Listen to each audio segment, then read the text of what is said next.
Happy Friday out there, Team 42. It's your skipper here, Darius Dell, to present our macro minute for Friday, September 6, 2024. As always, we'll start with the executive summary from today's leadoff morning note.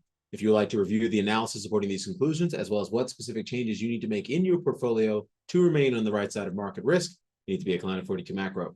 So today's key macro question is, what is the current condition of the U.S. labor market? Our answers are: the August jobs report confirmed with the preponderance of this week's labor market data already confirmed, which is the U.S. labor market is fine. Sure, non-farm payrolls came in a touch light, and negative revisions to prior months continue unabated, but neither is cause for alarm. Some might say the health of the U.S. labor market is too good relative to the scope and pace of easing price into the bond market. Specifically, U.S. dollar money markets are pricing in roughly 5 more rate cuts through December 2025 than the Fed's latest dot plot, which is a +3 surplus in 2024 and roughly a +2 surplus in 2025. We've argued that it would be prudent for the Fed to front-load policy easing for 2 reasons. First, our U.S. grid model calls for inflation to reaccelerate in 2025, so the Fed may miss their window to sneak in a few rate cuts to preserve the economic expansion if they fail to act with haste in the second half of 2024. Second, we continue to believe the Jay Powell Fed strongly desires a soft landing in the U.S. economy. Why? Because Chair Powell understands the role the Fed is being forced to play in this fourth turning regime. Transitioning to our 42 macro dashboard here. As always, we'll wrap up with a question from our community. This one's regarding our CACRI signal, which is our cross-asset correction risk indicator. It's currently sitting at 39%. For those who are not familiar with that signal, CACRI is just the sum of the smooth sum of the 2 risk-off regime, the probabilities of the 2 risk-off market regimes in our market regime nowcasting process, which is inflation, that's risk-off with an inflationary bias, deflation, which is risk-off with a deflationary bias, and then we sum those 2 up and to see, what the cumulative amount of risk-off signal is that's being generated by asset markets through the lens of the 42 volatility adjusted momentum signals featured in the model.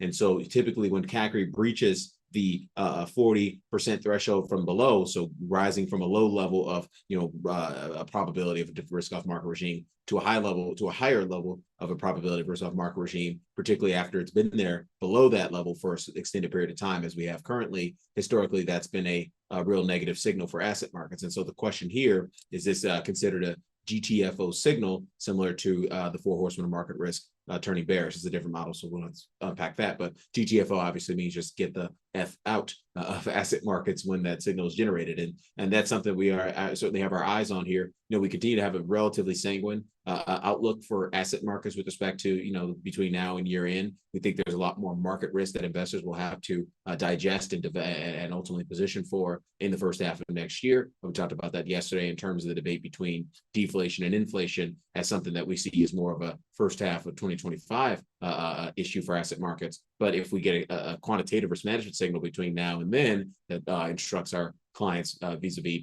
our systematic KISS portfolio construction process or our systematic discretionary risk management overlay process to take down risk before that, obviously we will let them know and signal that and take down risk for them with respect to those tools. So this is I'll wrap it up by saying this is one of the things I think we do extremely well that most talking heads don't do, but most institutional investors do, which is keep their research and their research views separate from their risk management views. When you think about, where things like growth, inflation, policy, liquidity, positioning, all that stuff, where's that stuff headed? You think about that is your fundamental research view. That tells you what you should like and what you should not like on the long and short side in asset markets. What tells you when to be long and how much to be long, or when to be short and how much to be short, that's a different discussion that should be guided by quantitative risk management signaling as opposed to your predictions about where those fundamental things are headed. The fundamental things tell you what to be like, what you like and what you dislike.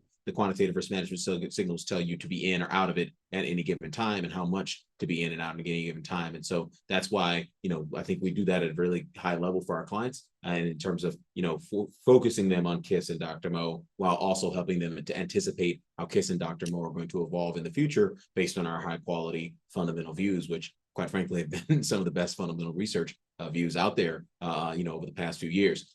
We authored the resilient U.S. economy theme that we're still unpacking here in asset market terms here 2 years later from when we authored that back in this literally 2 years ago at this point. So we're grateful for that. Grateful for you guys watching us and checking us out. Excited for some more football this evening. Great first opening volley by the NFL. So tip my cap to you, Sir Goodell. That was a fantastic game, fantastic finish, and wishing everybody best of luck this season. We all probably know that Mahomes is going to win again, but we'll have fun along the way. So I'll catch you back here on Monday. Everyone have a wonderful weekend. Cheers.